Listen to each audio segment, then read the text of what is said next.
Hello, good evening. Thank you for joining our workshop tonight. We're going to give it just a few seconds to see if there's anybody else that's going to be joining us.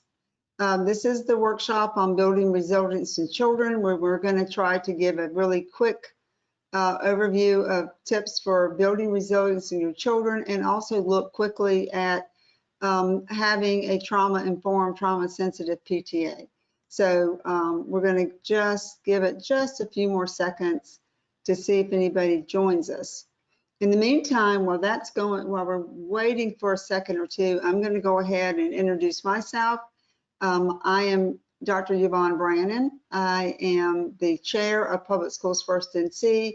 I'm a former social worker. Now spend my time as a dedicated parent education child advocate. And tonight, this is a great opportunity for us to blend both those concepts together, advocating for strong public schools, and we'll tie that in at the end, and also caring deeply about children. I'm going to let my partner tonight introduce himself.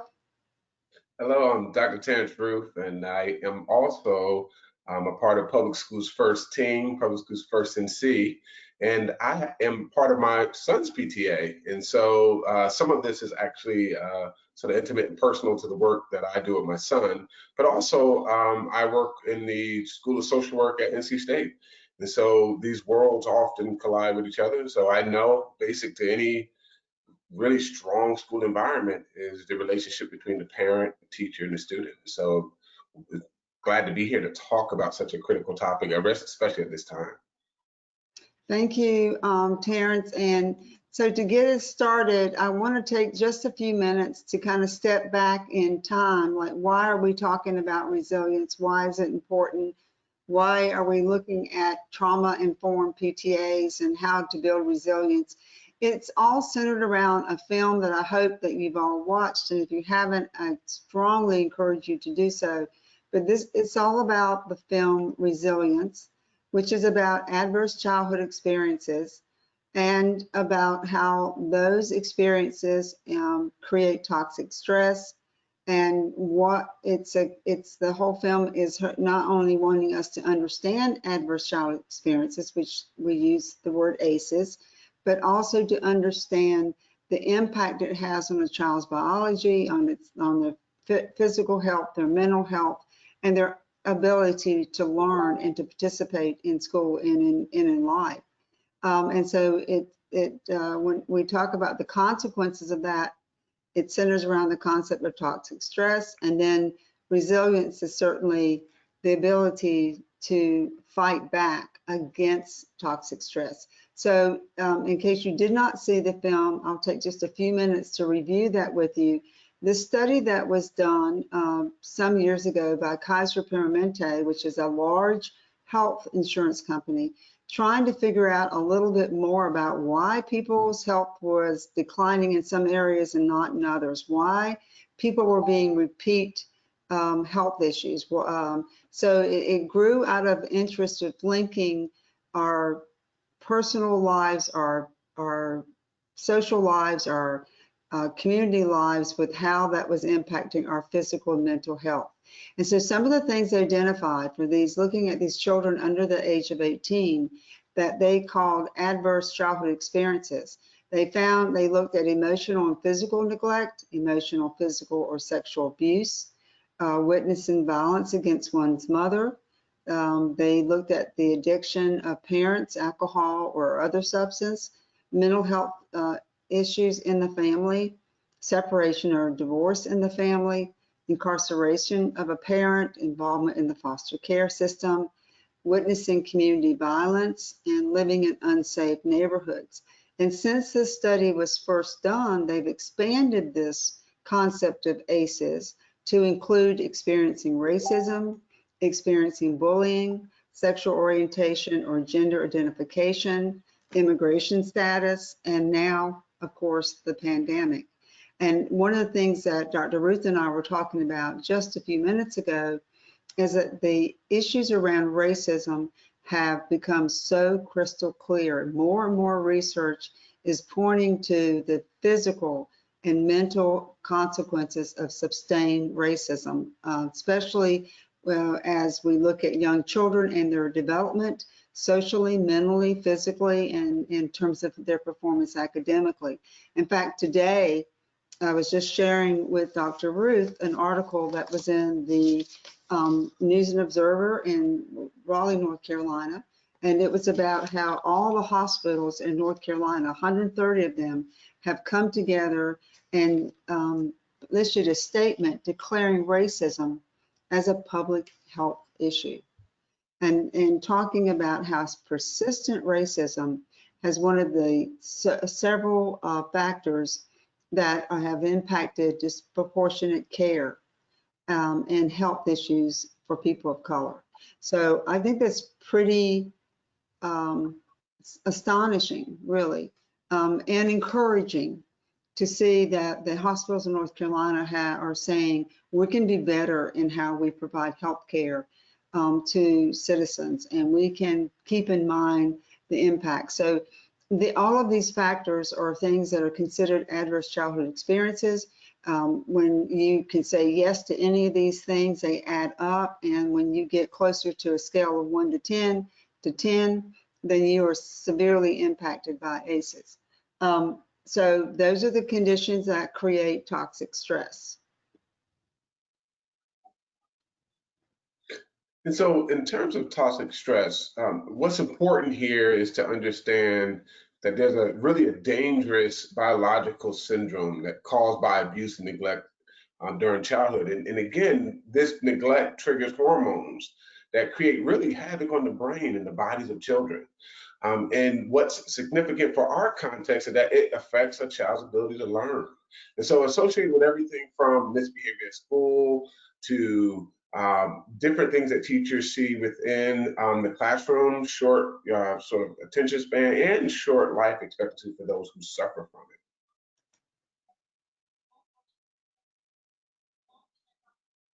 And in terms of resilience, okay, and again, the natural counterweight to ACEs, the more resilient a child is, the more likely they are to deal with the negative situations in a healthy way. And that's really what we would like to do. We would like to encourage dealing with these situations in a healthy way. And it's not innate, but rather a skill that can be taught and learned and practiced. And that's what's significant. We have a chance to make an impact now. And so the right environment and caring adults can buffer the effects of toxic stress. Trauma-informed schools can guide students and their families towards support services that they need to cope or to prevent future ACEs. So schools can create a trauma-informed climate to help students be academically successful. And those adults that sort of centers the school, the PTA, and the home are significant. And, you know, I would like to just add one comment, Dr. Ruth, with the word you use, buffer, I really like, because I think it's an easy way for us to understand why we talk about building resilience, building buffers so that kids know how to problem solve better, buffers so that kids know how to deal with their anger, their sadness, their fears, their concerns. When Terrence and I took the ACEs survey, it was a scale of 1 to 10, with yeses to these questions. I'm a 7 and he's an 8.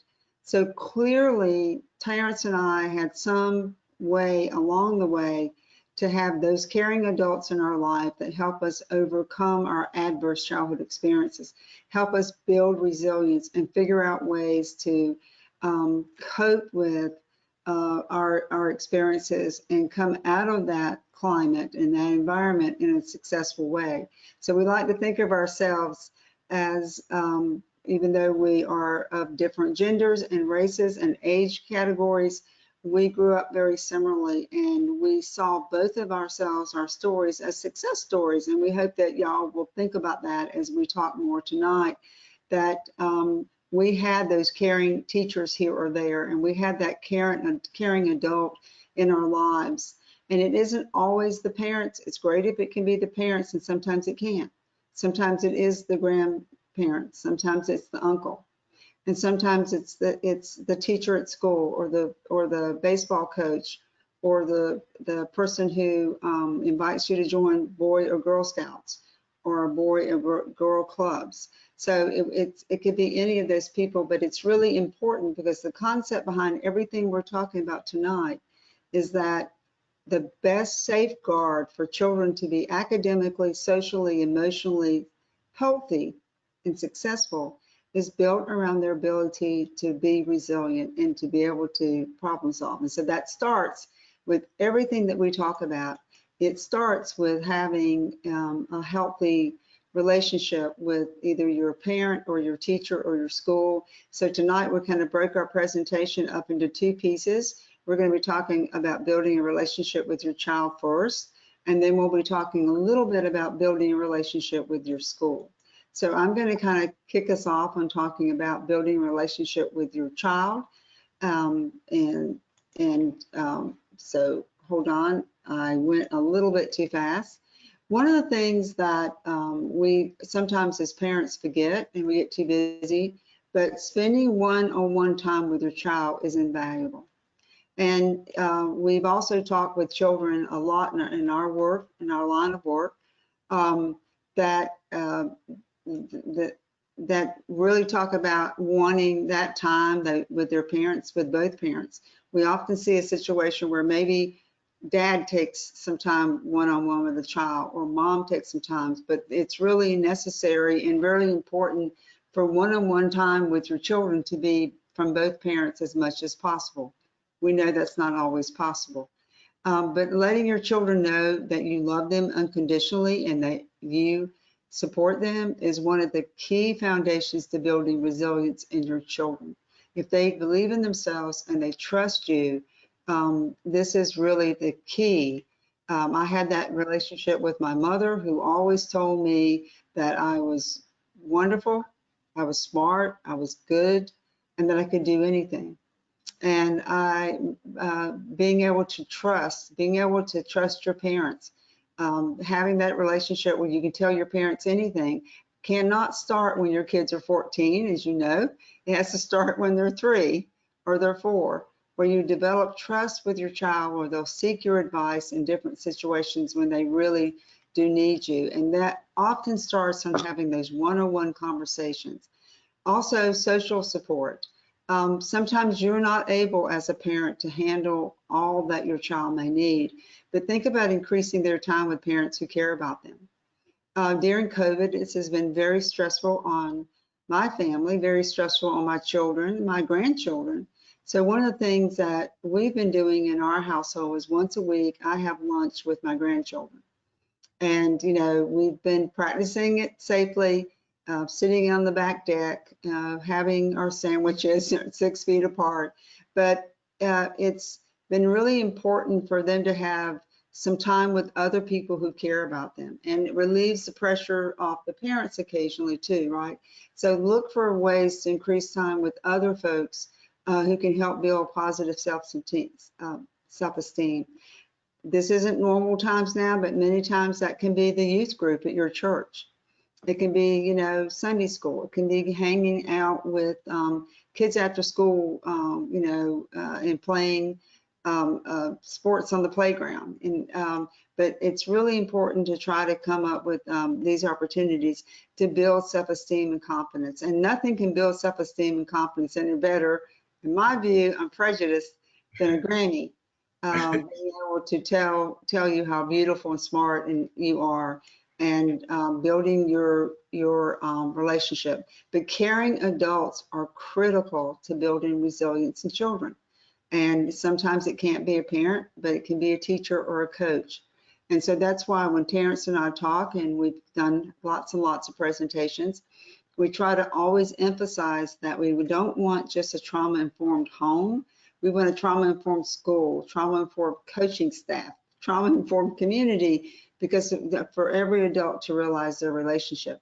Last couple of things quickly is maintain routines. Children need structure. It's critically important to reduce stress and anxiety, especially when those are high, like they are right now. We've got to have adequate time to sleep and to exercise and play. It can't just be screen time or not just homework, but we've got to make sure that kids have a routine, and they'll fight you on that, but that's where the parenting skills come in. And sometimes it's really best if you work with your child to help develop their routine and when they should have breaks and when they should have lunch and when they should have bedtime. Problem solving is the last thing that lots and lots of experts who've looked at this is encouraging parents to help their children think of solutions on their own, help them problem solve, help them talk through it. What are the consequences if you do this versus that? How could you solve this problem? Because children who are confident and who have the opportunity to practice being confident and being in control of their issues, even if it's their emotions, talk to your child. What can you do about losing your temper? What are different ways you can handle your anger? What helps you? Does it help to count to 10? Does it help to breathe deeply? Does it help for you to talk, not talk? I mean, even young children can help you figure out ways that they can manage their behavior and manage the issues that confront them, whether it's a math problem or anger issue at a sibling or a classmate.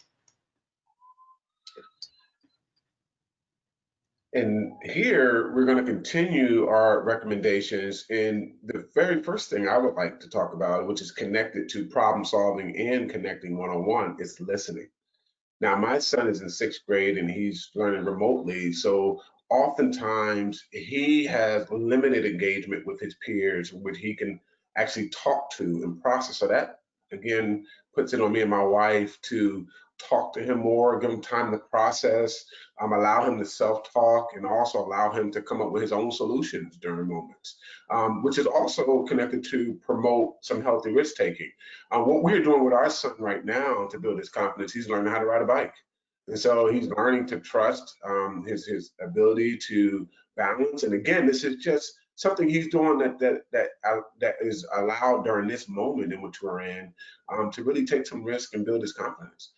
Again, self-care, we again want to teach limited screen time. He's often in front of the computer often, so we have built in our own breaks that allow for him to just recover himself from being in front of the computer all day long. And so we want to also demonstrate self-care on our own. So as a family, we take breaks together to just show that that is something that we are encouraging our son to do. And then we want to promote the bright side. Optimism, resilience go together. You can't have one without the other. So we want to keep things in perspective, especially during this moment when there's limited engagement, limited time with friends and family. We look on the bright side. And then we want to model resilience. Let your children see how you calm down, how you cope. And this is something that we have used with our problem solving and also with allowing us to paint and show and focus on the bright side of things. So learning how to stick to a task helps build resilience. Model self-care by practicing it. So let's talk a little bit about the relationship with your child's school. Again, my computer's jumping a little bit too fast. So one of the things that it certainly feels so hard right now with the pandemic and all the things that are going on, but there is still actually some bright spots in our virtual world. One of the things that lots of parents have been telling us is that teachers who used to never do emails, who never did texting, who would never use the phone, they would depend on everything being going home in the Friday folder or in daily assignments, that we now have teachers who are texting, teachers who are sending emails, teachers who are doing virtual parent-teacher conferences. So don't let the pandemic and our virtual environment right now be a detriment to your having a solid relationship with your child's school. It's still important that you collaborate with teachers. Unfortunately, often parents only get around to doing that when there's a problem, when the homework isn't getting done or the grades aren't what they need to be. Parents sometimes then start talking to the teacher about what's wrong, what can they do, how can they change things. But try as much as you can, even if there's a teacher who's reluctant to spend the time you want, try to keep being persistent in figuring out a way to make sure that you know what's expected from your child, and that you don't focus on what the problem they missed every time, but that often you talk about, look, you got 8 out of 10 right. That's phenomenal. And look, last week you only got 6 out of 10 right. So you're making great progress. So always look for ways to set realistic expectations, but don't always focus on the failures. Look often also at the success. And at the same time, one of the things that we think is very important is that you advocate for your child. Seeking input from helping professionals at school when you need it. Sometimes your children are absolutely struggling and they are having a difficult time processing the information, following instructions, especially during a virtual environment. So this is a time to say, you know, to seek out help from helping professionals. Helping professionals are school social workers, school counselors, school psychologists, sometimes school nurses. Sometimes you need to make sure, is there any other barrier in your child's way to academic success? Do you need help helping your child focus? Do you need help from us with some tips from the school psychologist on how to deal with your child's, you know, anger or your child's submissive behavior? So don't hesitate. Find out when you're, you know, if you're concerned, let your teacher know, let your principal know. Don't hesitate to use school resources. A lot of times there's not enough school psychologists. That's something we'll talk about one day, but they are in Wake County, for example. They are in many counties in the state, and they can't provide direct services, but often they can link you to a community service. They can give you resources to reach out in your community. So the best efforts, you know, even if you do all these things correct, it doesn't always work out. So sometimes you do need to get help from a child expert that's in the community. But find out and have staff contact you and give you advice. And then I think this is so incredibly important, is to value your child's view. Now, that does not mean that you're always on your child's side, that you think the teacher is always wrong or the principal was too harsh or the grade wasn't fair, but it does mean that you listen to how your children describe their feelings, especially when it talks about interaction between their peers and their teachers. Because oftentimes, it doesn't really matter if it's really that true or not, to the extent that it's true. If that's our perception, the teacher doesn't like me, my friends are picking on me, I don't fit in, I don't know how to talk during our free time to talk, this person always calls me a name. These are things that are important to listen to, because how they're describing that interaction, it could be an insight for you to see how they feel about themselves. And these are things that we want to deal with in early. And it also, most times when children are severely impacted by bullying, we find out that parents actually knew, suspected, or had comments made by their kids way before it got out of hand. So don't let bullying get out of hand. Same thing, if bullying and sexism, racism, attacks on a child's identity for any of these categories, if they report those things to you, you need to be an advocate for your child. And, you know, as I think, nip it in the bud, which is a old saying from some movie a long time ago.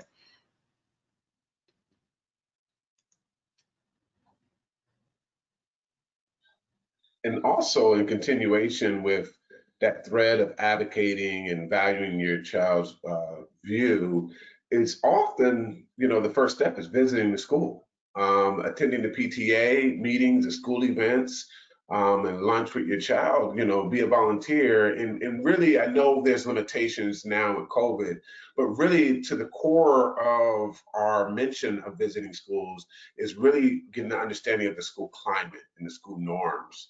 What I found as a PTA member is that the PTA colleagues of mine they have either had a child that's been in the school for some time, and they can sort of give you hints as to the school norms and culture. They can actually make direct connection with you and teachers or future teachers. And this also helps with allowing you to be a better guide to your child during coping choices. And also, there's something about visiting the school yourself or observing your child in the virtual classroom that allows for you to fully understand the classroom norms and structures. But be sensitive to membership issues. Okay, so this is again for those who are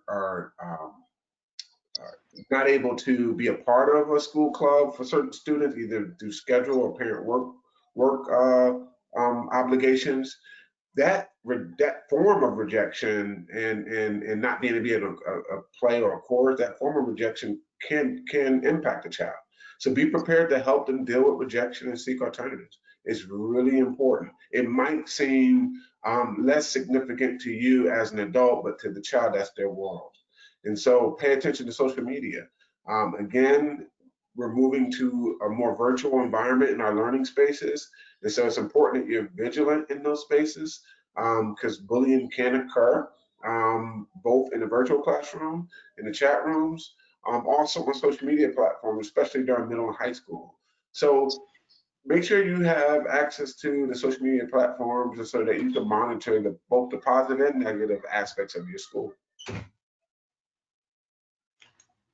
And so we are going to have opportunity for questions and answers at the end of our presentation. So we're going to keep, if you don't mind, finishing our presentation. We want to talk a little bit now about fostering a trauma-informed PTA.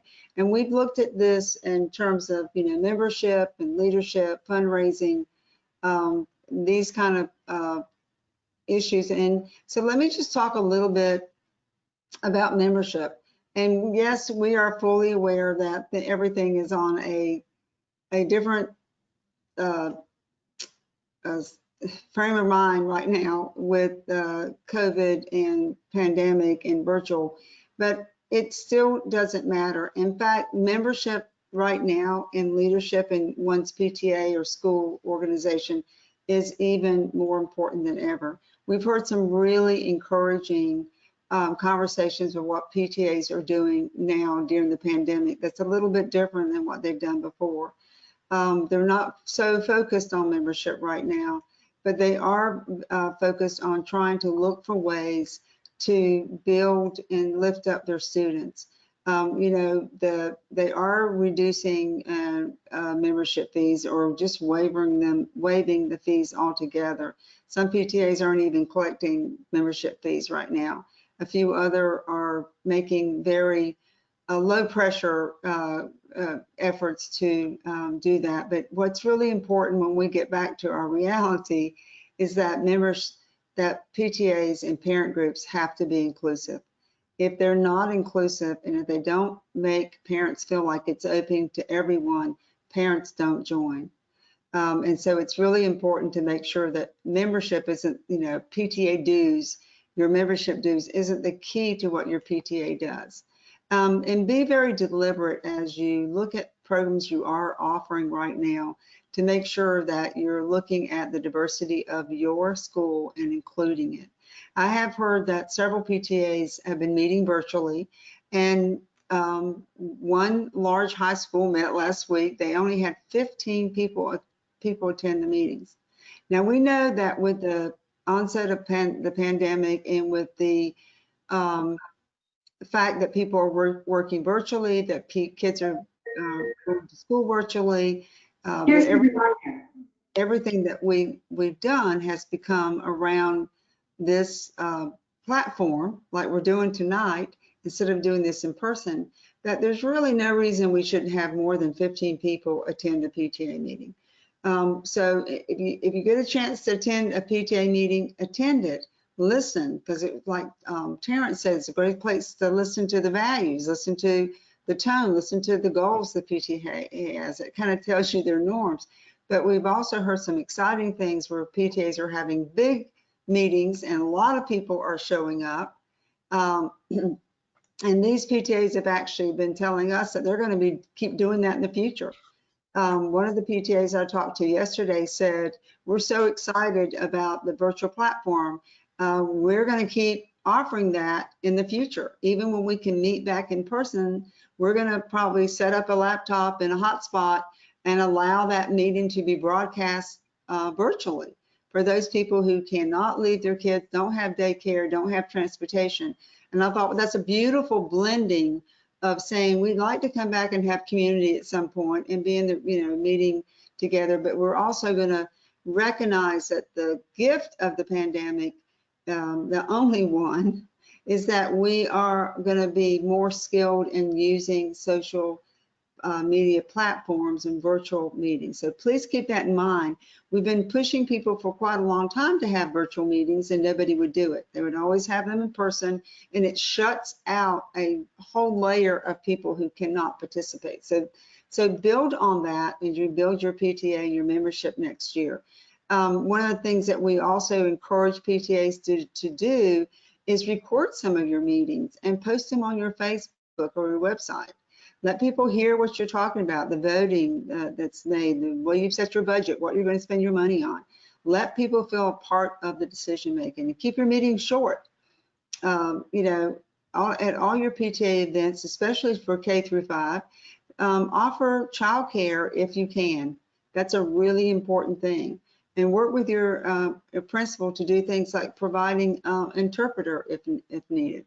So always be thinking about membership and leadership and how we can make it represent the diversity in our school and make all parents feel welcomed, and look for ways to do it. Some meetings at night, some meetings in the morning, some meetings at lunch, some virtually, some in person. So really be creative about ways you can get people involved in your PTA.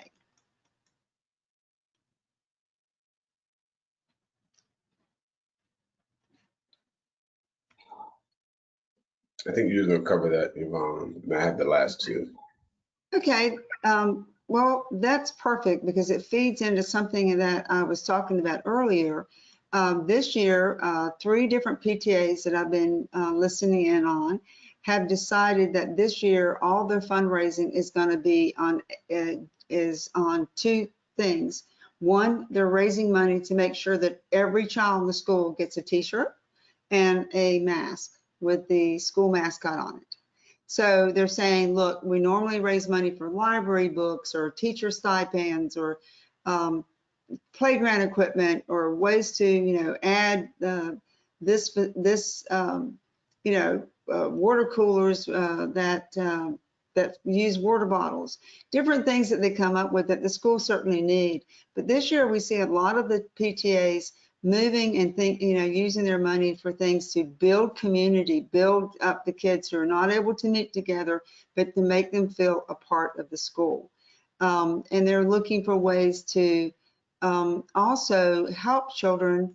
One of the high schools here is having a drive right now to buy laptops. There are a lot of kids who still do not have laptops, or they have school issued laptops, or they're waiting on school issued laptops, and they don't have the capacity that they really need to take some of the courses they need in high school.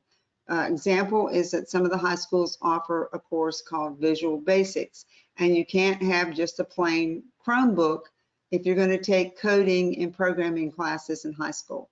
So there are a lot of kids who aren't able to do that because of that, lacking that kind of equipment for computer equipment. So it's really encouraging, but in normal times, we really are concerned about making sure that fundraising activities include all children, that they're not a competition for whoever raises the most money in the school. They get a prize and nobody else does. We also encourage you to look for ways that parents can contribute to the fundraiser without necessarily giving money.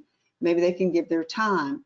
They can volunteer to organize the event or send out the thank you letters or the thank you emails. And we really push really hard that prizes should be fun for everyone. And instead of maybe having every, top prize winner gets a basketball, maybe the whole class gets to have, an extra half an hour in virtual lunch or maybe all the kids get to, when they're back in the classroom, see the teacher kiss a pig, right? Or silly putty the teacher or the principal, but look for things that are fun. One of the funnest things I saw last year was at one of the elementary schools had the prize was for the classes who were ranked, like who was first place, second place, third, whatever, and they earned fun time in the hallway, silly time. And so they were allowed to, whenever they heard music start playing, they could get up and run and yell out in the hallway and clap and scream. And that sounds kind of silly to all of us, but to children who are having to sit in their classrooms quietly and do their work, that was a lot of great fun to hear the music come over the intercom. And because their prize was they get to, you know, go out in the hallway and clap and cheer and dance. Or anytime they heard the music in their classroom, they could stand up and do the chicken dance. So there are a lot of fun ways and things that you can do. We also encourage everybody to be thoughtful about theme days. Last year we saw a lot, before pandemic, a lot of kids to, you know, wear your bulldog shirt.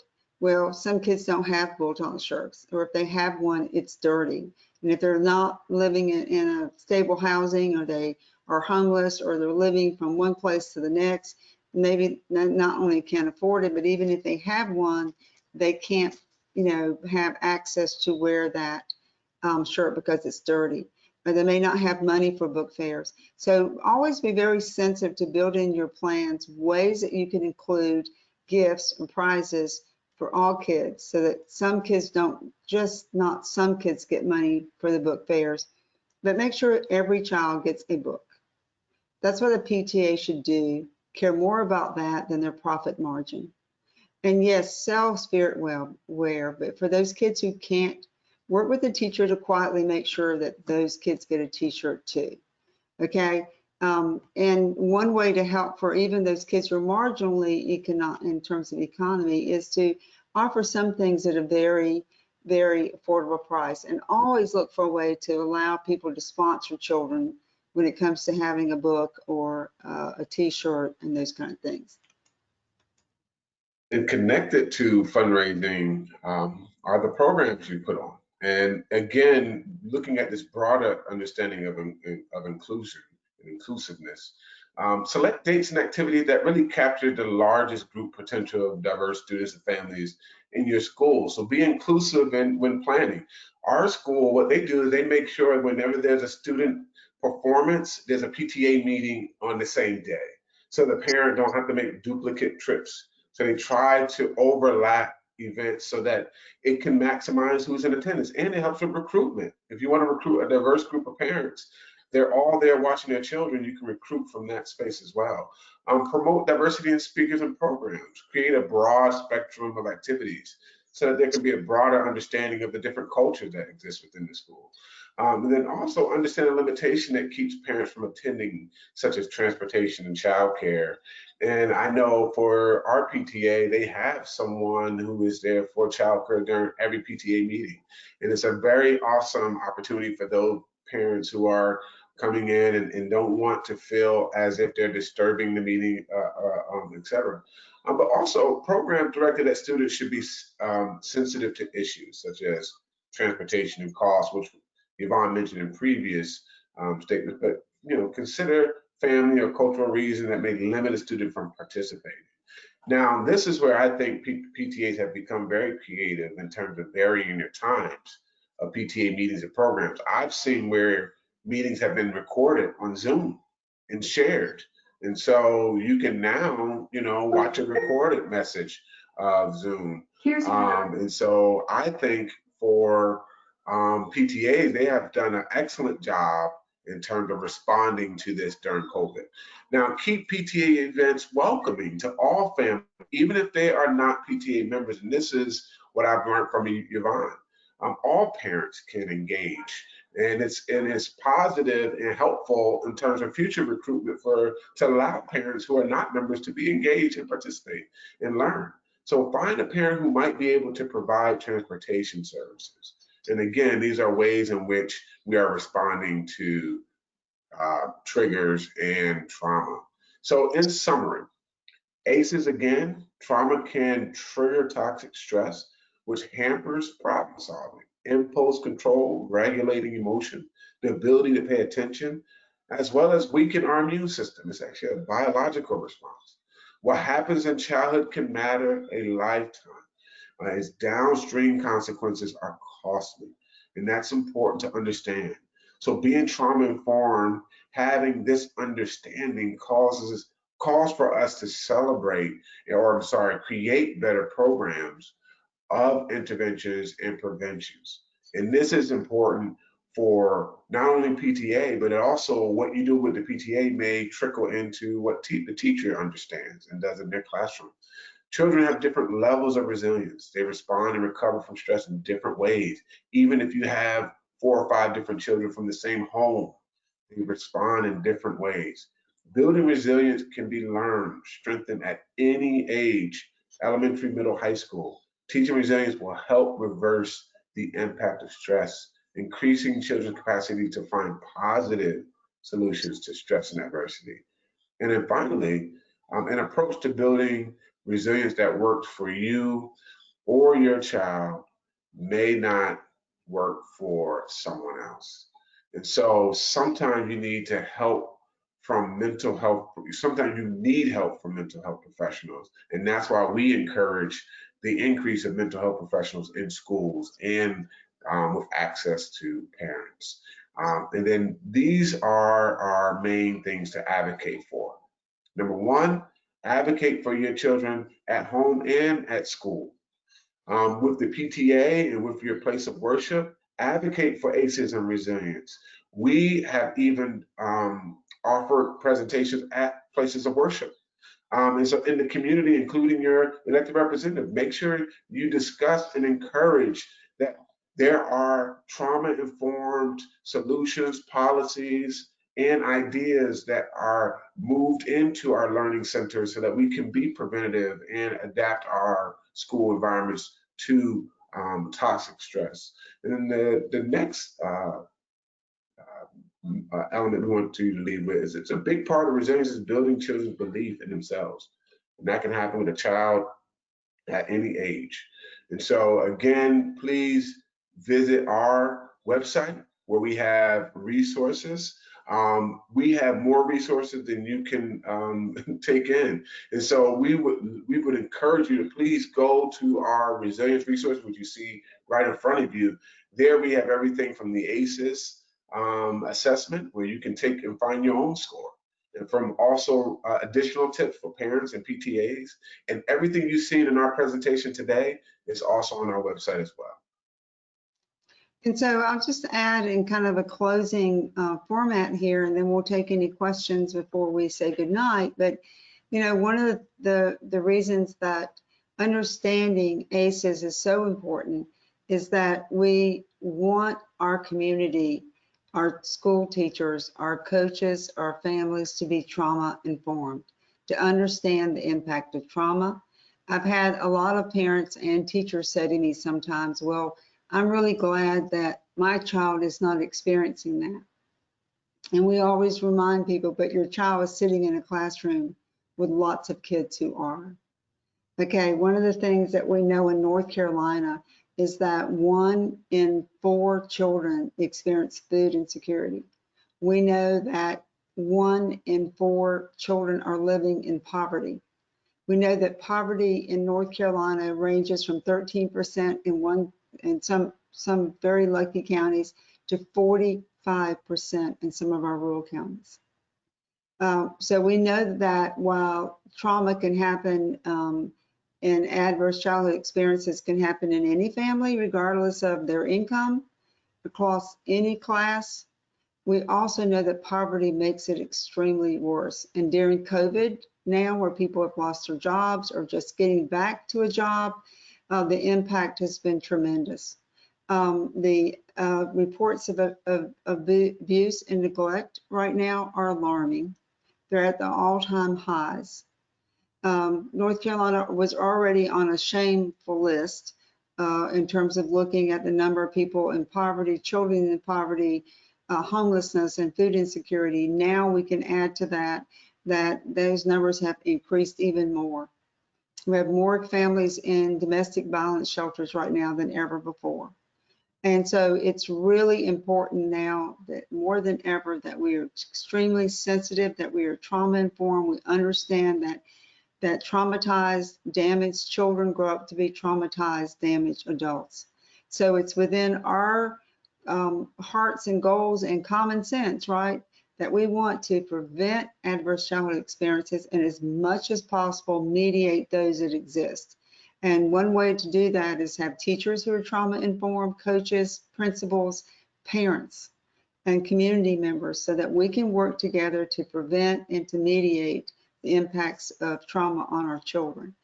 The wonderful message that comes with understanding trauma is that resilience is a counter punch. As you know, it ACEs, resilience trumps ACEs, right? That's one of the things that we've often said, and that caring adults can intervene and make a big difference. So we want to make sure that PTAs are aware of trauma and the issues around treating teachers and families and children, and families. We want to make sure that parents know it too. So I want to just pause here before we close and ask if there's anyone that has any questions. If you don't feel like asking your question tonight, I do want to encourage you. You can send us an email at info@publicschoolsfirstnc.com. You can go on our website if you don't want to write that down and look right there where it says contact us. And you can email us, and there's a phone number there too if you'd like to ask any questions.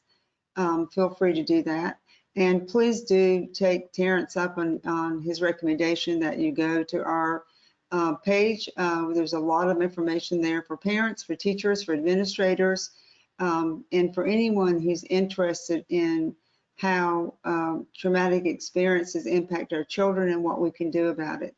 The last thing I'll say, because it's Terrence won't like it if I forget, we've got to do several things in our community to make these issues better. We've got to fight poverty. We've got to fight racism. We've got to expand Medicaid. These are really important things. And then the other is we must have more helping professionals in our schools. I did a program last night with our school psychologists. The national recommendation is that we should have one school psychologist for every 500 to 700 kids. In North Carolina, we have 1 to 2,400 kids as an average. Last night, I interviewed school psychologists. One had 1,500 kids in her caseload. Another had 2,300 kids in her caseload. Another school psychologist had 4,200 kids in her caseload. She managed 2 large schools. So we know that those situations are awful. We have 22 counties in North Carolina where there is no school psychologist, not one. Not one. We have a lot of counties in the same situation with school social workers. And the goal should be for at least one social worker for each school, and we don't even have that in Wake County. In Wake County, the largest, most prosperous county in the state, they are struggling to have one for every 2 schools. So they have typical caseloads are 2,300, 2,400, 2,200 kids for each social worker. So you know that all they're doing is triage. They're only dealing with only the intense emergencies. We talked to one of the school social workers last year in a high school in Wake County, and she said that all of her time was spent doing suicide alerts. Suicide alerts are when a child reports themselves, or a teacher reports a child, or a peer, close member of the family, or friends of the child report them as likely to harm themselves. It's called a suicide alert. And so we have our social workers where they do exist, that's all they're doing. Because suicide now is the second leading cause of death for children 10 to 14. So we take this very serious. We appreciate that you joined us tonight.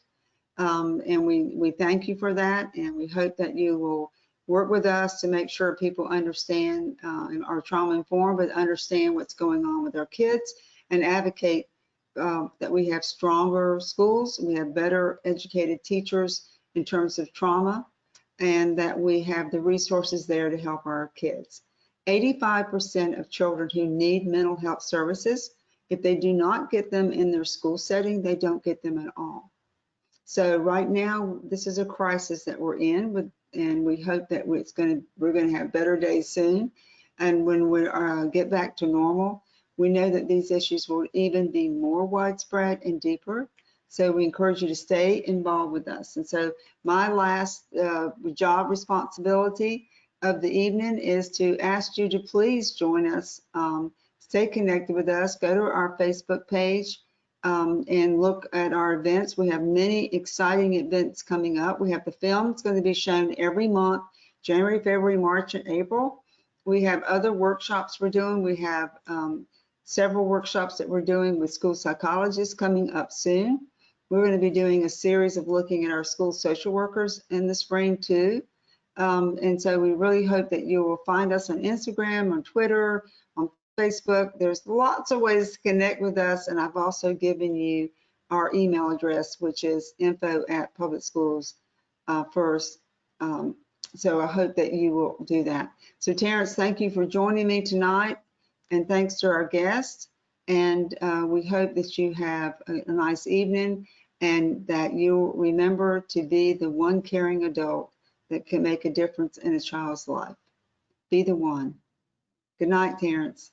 Good night. Be the one.